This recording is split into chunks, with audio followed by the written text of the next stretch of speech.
I don't know what high school was like for you, but our high school ran by a pretty strict code of behavior and expectations. There were boys and there were girls. We had separate gym classes.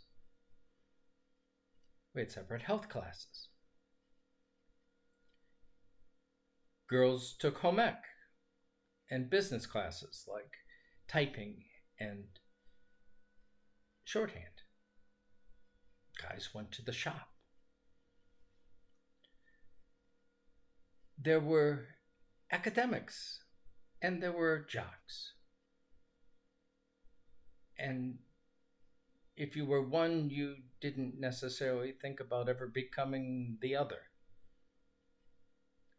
And so, no matter how much I loved to play basketball or football in the playground or on the side lots, never once did it cross my mind that I would ever be able to play a high school sport. I was a nerd, and nerds didn't do that. There was a fraternity in high school. Those were the party guys. And you only got invited into that group if you were really cool. There were Indians and there were whites. And the expectations for the Indians were not much, seen mostly as discipline cases, but never going to make much of themselves. There were those of us who played in the band and others who were musicians in choir, and rarely did the two mix. As well, some of the girls was okay to sing, but guys, it questioned their masculinity.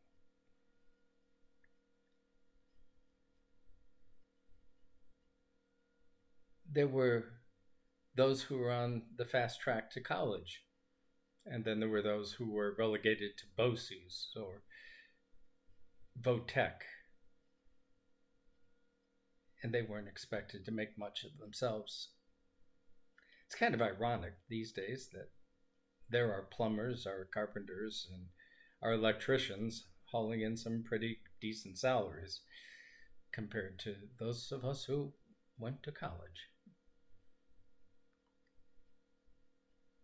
It was a pretty well enforced code of behavior. You paid if you tried to cross the boundaries. And whether or not you look back at those days with great fondness or cringe, it was reality. And that was the reality that was operable in the time of Jesus. Not necessarily those same boundaries, but very strict boundaries: male, female, clean, unclean, Jewish, non Jewish, or Gentile, economic, political. All of these kind of boundaries operated in the days of Jesus.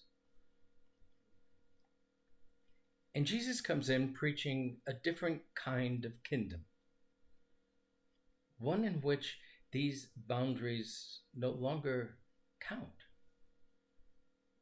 It's no wonder he was looked at as a revolutionary or a radical.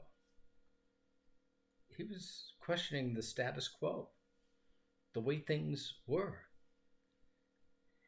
And nowhere in the Gospels does it get captured any better than it does in Mark's Gospel. He juxtaposes two incredible miracle stories into one story that speaks not so much to healing in the physical sense as much as healing in the spiritual sense.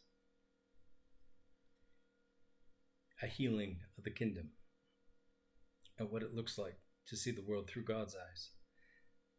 The story is a familiar one to those of us who've read the Gospels a few times or sat in church over the years.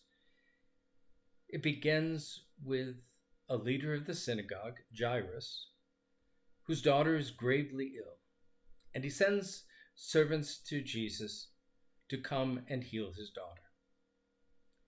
Jairus, leader of the synagogue, good guy, male, Jewish, powerful, leader, devout. You name the category, he fits it. No question, Jesus will go and heal his daughter. And Jesus goes.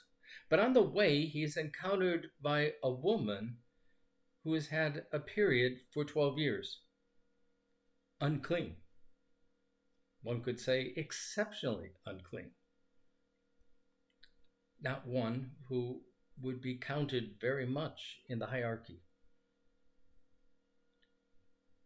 We aren't even sure she believes that she is Jewish. All we know of her is that she's heard of Jesus, and she's conjured up this idea that if she only touches the hem of his garment, she'll be made whole. The bleeding will stop. And so she does. And Jesus feels the power go out of him when she does so. And asks his disciples, who touched me? And they go, come on, Jesus, you kidding? You're in the middle of a crowd. Everybody's touching you. But he confronts the woman. And he heals her. In the midst of all of this, servants from Jairus' command come